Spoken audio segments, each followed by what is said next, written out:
कि भारतीय जनता पार्टी कभी कहती है कि कोर्ट के आदेश से राम मंदिर बना, और जब प्रचार के समय आते हैं नजदीक, तो प्रचार के दौरान जितने भी भारतीय जनता पार्टी के नेता, चाहे मुख्यमंत्री हो, प्रवक्ता हो, वो सभी के सभी कहते हैं कि राम मंदिर मैंने बनवाया। जबकि दुर्दशा इतनी खराब होगी, जिस राम मंदिर की बात करें, जिस अयोध्या की बात करें, वहाँ बीजेपी बुरी तरीके से हारी है। उनका जहाँ भी हिंदू धार्मिक आस्था के क्षेत्र थे सब जगह बीजेपी बुरी तरह हारी। तो उनकी जानकारी के लिए बता दूं, मथुरा में बीजेपी जीती लोकसभा सीट, काशी में जीती और अयोध्या विधानसभा सीट बीजेपी जीती। अभी अमिताभ जी जब मंदिर की बात आती थी तो ये कहते थे कि अरे वो जमीन विवादास्पद है, उसको हॉस्पिटल को दे दो, उसको सरकारी स्कूल खोल दो।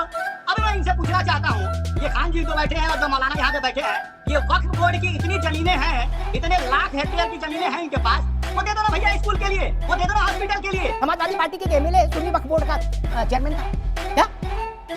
ताजमहल को सुन्नी वक्फ बोर्ड का की प्रॉपर्टी घोषित कर दिया गया, समझ रहे ना आप? ताजमहल को सुप्रीम कोर्ट ने बाबरी मस्जिद था वहाँ पे कि नहीं था, ये बता दीजिए आप।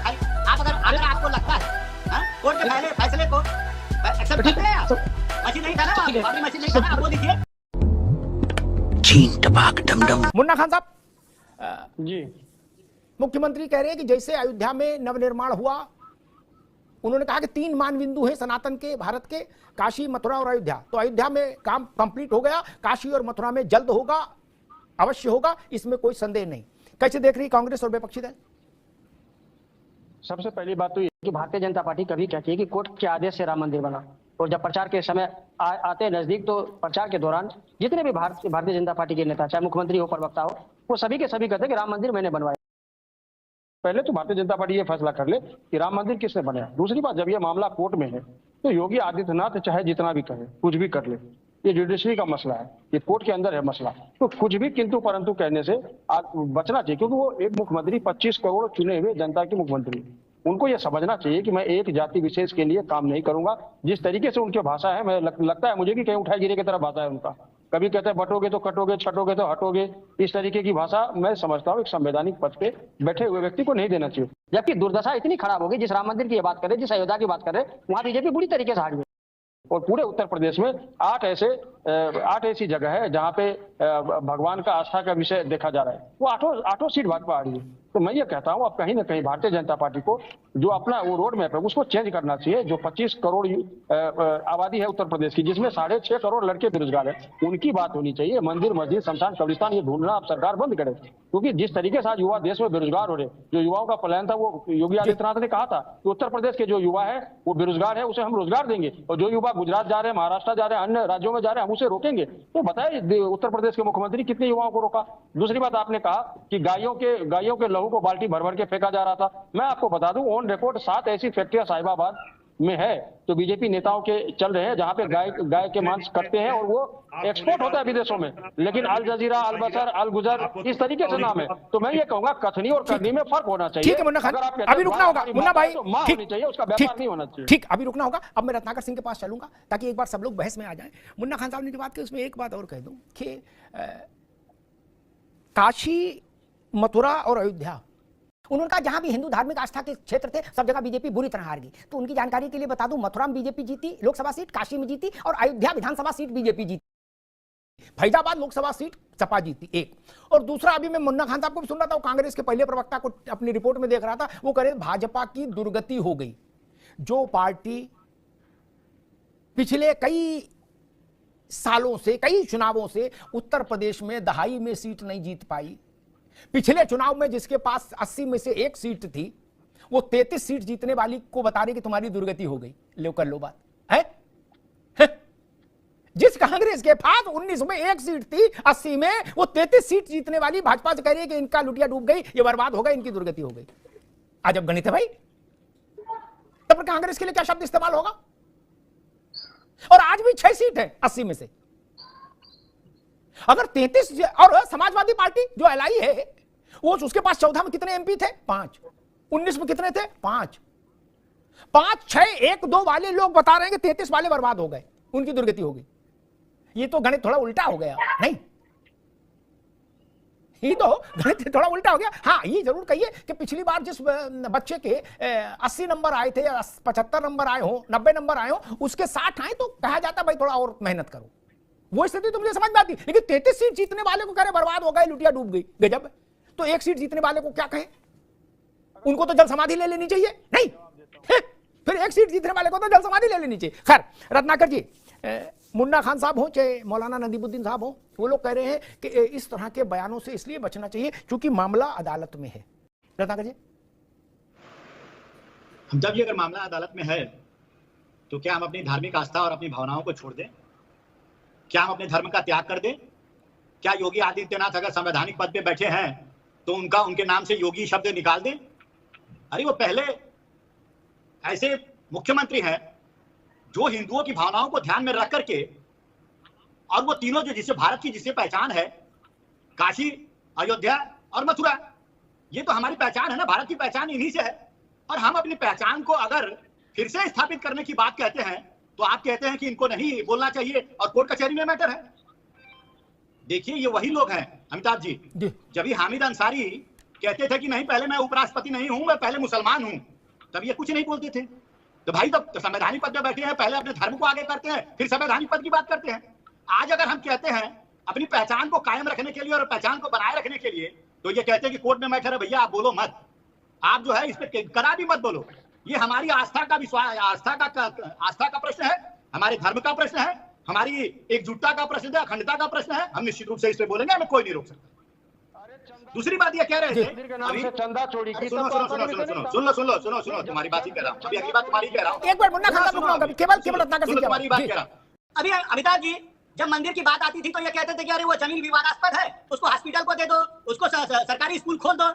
अब मैं इनसे पूछना चाहता हूँ, ये खान जी जो बैठे हैं और जो मौलाना यहाँ पे बैठे हैं, ये वक्फ बोर्ड की इतनी जमीनें हैं, इतने लाख हेक्टेयर की जमीनें हैं इनके पास, वो दे दो ना भैया स्कूल के लिए, वो दे दो ना हॉस्पिटल के लिए, वो दे दो ना राष्ट्र के विकास के लिए। तो जब इनकी पारी आती है तो ये कुछ नहीं बोलते हैं, और जब हमारी जब जहाँ पे आस्था जुड़ी हुई है हम कहते हैं कि भैया इसको छोड़ दो, इसको काशी और मथुरा को छोड़ दो, हम अपने हमारे आस्था का, हमारे इष्ट देव की बात है, हम उसमें मंदिर बनाएंगे, तब तो वो कहते हैं नहीं ये हाई कोर्ट, ये सुप्रीम कोर्ट में मामला है और इसको अभी इस पे कुछ नहीं कहना चाहिए। देखिए ये वही मौलाना और यही खान है, जब हम ज्ञानवापी की बात कहते हैं तो कहते हैं कोर्ट में मसला है, इस पे मत बोलो।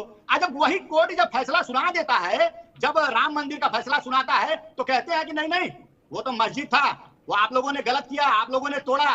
तो ये सुविधा की बात करते हैं, जब इनके हक में रहेगा तो संविधान का हवाला देंगे और इस तरह का हवाला देने का काम करेंगे। लेकिन जब वही सुप्रीम कोर्ट निर्णय लेती है कि नहीं वो राम मंदिर था और वहां पे भव्य मंदिर बनता है, तो कहते नहीं ये तो गलत फैसला हो गया, ये तो हमारे ऊपर अत्याचार हो रहा है, ये तो भारतीय जनता पार्टी जो है अत्याचार कर रही है और वहां पे मस्जिद था। आज मौलाना कहते हैं यहाँ पे कि नहीं वहां पे मस्जिद नहीं था, राम मंदिर ही था, तो मैं मान जाऊंगा। अरे भारत काशी का एक एक बच्चा, अमिताभ जी मैं खुद स्वयं काशी में हूँ, काशी का एक एक बच्चा जानता है कि उस मंदिर को औरंगजेब ने तहस नहस करके और उस पर मस्जिद बनाया है। अभी आपने रावत साहब की बात सुनी और एकदम सत्य है, वहां पे आप एक गुंबद को ऊपरी सतह से हटा दीजिए तो वहां पे पूरा का पूरा वो मंदिर नजर आएगा। मैंने स्वयं अपनी आंखों से देखा है, वहां पे फूल है, त्रिशूल है, वहां पे जो पौराणिक चीजों से जुड़ी हुई नक्काशियां हैं, आप देखेंगे तो प्रथम दृष्टिया आपको लगेगा कि ये मंदिर को तोड़ा गया है और उसको मस्जिद में कन्वर्ट किया गया है। लेकिन ये मानेंगे नहीं, ये कोर्ट का हवाला देंगे, भैया कोर्ट में मैटर है, कुछ मत बोलो। योगी जी को भी नहीं बोलना चाहिए। लेकिन आपके पक्ष में जब कोई बोलता है, हामिद अंसारी अगर बोल देते हैं कि नहीं पहले मैं उपराष्ट्रपति नहीं हूँ, पहले मैं मुसलमान हूँ, तब आप उस पर कोई नहीं, हाँ वो तो ठीक कर रहे हैं क्योंकि आपके कौम से हैं वो। तो ये किस तरह का आएंगे मौलाना साहब को चलेगी रत्नाकर भाई, ठीक बात है मौलाना साहब, कोर्ट की अपनी मर्यादा है और उसका अपना रुतबा है, लेकिन लोकतंत्र में यह संभव नहीं कि जो विषय कोर्ट में है उन पर बोला ना जाए, तब तो लोकतंत्र गूंगा हो जाएगा, बहरा हो जाएगा ना। कोर्ट की अपनी मर्यादा है, मर्यादा सिर माथे, लेकिन ऐसा संभव नहीं।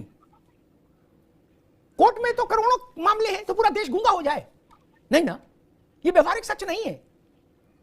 अदालतें अपना फैसला देती हैं, लेकिन लोक मन भी कोई चीज होता है, लोक मत भी कोई चीज होता है। और एक बड़ी बात बताएं मौलाना साहब, शायद आपकी निगाह से गुजरी कि नहीं गुजरी मुझे नहीं पता, रावत साहब ये नई चीज बता रहे हैं हम। ताजमहल को मुलायम सिंह यादव की सरकार थी, मुन्ना खान साहब के पार्टनर जो दल है, मौलाना साहब सुन लीजिए, मुलायम सिंह जी की सरकार थी 2005 शायद, समाजवादी पार्टी के एमएलए सुन्नी वक्फ बोर्ड का चेयरमैन था। क्या ताजमहल को सुन्नी वक्फ बोर्ड का की प्रॉपर्टी घोषित कर दिया गया, समझ रहे ना आप, ताजमहल को बोले लो कर लो बात। क्या मामला अदालत में गया, तो मालूम है वक्फ बोर्ड की तरफ से कौन लड़ने आया था? मुलायम सिंह की सरकार ने ताजमहल को वक्फ बोर्ड को दे दिया, और उसके बचाव में कौन उतरा? मुन्ना खान साहब की पार्टी के बड़े नेता सलमान खुर्शीद। मौलाना साहब समझिएगा, बोले नहीं नहीं ये वक्फ बोर्ड की है। कोर्ट ने पूछा कैसे? बोले शाहजहां ने वक्फ किया था इसको। कोर्ट ने मालूम क्या पूछा था मौलाना साहब? कोर्ट ने कहा था ये संपत्ति शाहजहां की है, ये सिद्ध करने के लिए कागज दिखाइए, क्या शाहजहां की वसीयत दिखाइए, क्या नहीं मिला। कोर्ट ने पेश कर दिया, क्या योगी जी के आने के साल भर बाद वो कागज पत्तर दफन हुआ बड़ी मुश्किल से। नहीं तो ये जमीनों का तो यही है कि बोले नहीं, और औरंगजेब ने वक्फ की थी ये काशी, ये ज्ञान वापी, औरंगजेब ने खरीदी थी जमीन। मौलाना साहब वो मालिक थे नहीं थे, कैसे वक्फ कर दी? जो जो नियम, जो बात अदालत ने ताजमहल को लेकर पूछी, वरना तो आप लोगों ने ताजमहल भी खुर्द कर दिया था क्या? वहां फिर आप चिकन मटन की दुकानें खुलवा देते सब लोग मिलके, नहीं आमलेट की, और जो उससे पैसा आता वो जेब में जाता, यही ना करते। मान लीजिए अगर सरकार नहीं अड़ती बात की और कोर्ट इसी नहीं कहता मौलाना साहब, तो यही होता ना जो जामा मस्जिद में हो रहा है। नहीं, यही तर्क फिर सब पर लागू है कि औरंगजेब कर गए थे, कि शाहजहां कर गए थे, कि बाबर कर गए थे वक्फ। मौलाना साहब देखिए सुनिए, अभी ये रत्नाकर सिंह है, वो भाजपा के प्रवक्ता है, बाबरी मस्जिद से लेकर के बहुत सारी वो बातें कर रहे थे कि आप क्या कर रहे थे, फना क्या कर रहे थे। मैं कह रहा हूँ कि ठीक है, आप मामला जब सब जुडिश है, जब भी भाजपा वही कहती थी कि मंदिर वहीं बनाएंगे, मंदिर वहीं बनाएंगे, मामला अभी आप मानते हैं कि वहाँ पे बाबरी मस्जिद गलत तरीके से बनाया गया था, ये मानते हैं आप? अभी जब कोर्ट का फैसला आ गया तो आप मानते हैं कि नहीं मानते हैं, ये बता दीजिए मुझे खाली बस। नहीं, सुप्रीम कोर्ट ने बाबरी मस्जिद था वहाँ पे कि नहीं था, ये बता दीजिए आप खाली। आप अगर आपको लगता है कोर्ट के फैसले को एक्सेप्ट करते हैं आप, मस्जिद नहीं था ना वहाँ पे, बाबरी मस्जिद नहीं था ना, आप बोल दीजिए, बोल दीजिए। अरे आप लोग सुविधा की राजनीति करते हैं भैया। रत्नाकर जी अभी रुकिए, अभी मौलाना साहब क्या बात आ जाए, अभी रुकिए फिर। जी मौलाना साहब जी। हाँ, सुप्रीम कोर्ट ने क्या कहा? सुप्रीम कोर्ट ने कहा कि मंदिर तोड़ करके, मस्जिद तोड़ करके मंदिर बनाया गया, ऐसा कोई प्रूफ नहीं मिला। एएसआई की रिपोर्ट है, आप क्या करके देख लीजिए। मालूम जब मंदिर का निर्णय आ चुका तो हर मुसलमान ने वेलकम कहा। किसी ने कहा आप जिनकी बात कर रहे हैं, किस मुसलमान ने कहा कि हम नहीं मानेंगे, सबने कहा कि मामला खत्म हो गया। उसके बाद वर्शिप एक्ट बना, जब पार्लियामेंट के अंदर वर्शिप एक्ट आया तो वर्शिप एक्ट में कहा गया कि 1947 में जो मौकूफ है, जो पोजीशन है, वो हमेशा रहेगा। उसके बावजूद ये मामला अदालत के अंदर गया। अगर आप गड़े मुर्दे खोलेंगे तो मैं आपसे पूछता हूँ बोध गया किसने मिटाया? बौद्ध विहार किसने मिटाया? बहुत मंदिरों को तोड़ करके वहां मंदिर बनाई है। तो क्या ये सब करते रहेंगे सर? अरे सुनिए पहले, तिरुपति मंदिर किस पर है? तिरुपति मंदिर किस पर है? मैं पूछ रहा हूँ, क्या गड़े मुर्दे उखाड़ेंगे? लाखों स्तूप जो अशोका के थे वो किसने उखाड़े, किसने मिटाए? मैं कहता हूँ कि जब भारत आजाद हुआ, संविधान बन गया, तो 1947 के बाद की बात करिए। मुगल क्या करे? अरे मुगल लुटेरे थे, मुगल चीटर थे। मुगलों से हमारा क्या रिश्ता? नदीम साहब यहीं पैदा हुए, हमारे माँ बाप यहीं के थे। हम कोई अरब से नहीं आए, हम भारत के मूल निवासी हैं, हम यहीं के रहने वाले। क्या जरूरत है मुझे औरंगजेब से क्यों जोड़ते हो, बाबर से क्यों जोड़ते हो? नहीं मौलाना साहब अभी रुकना होगा, मौलाना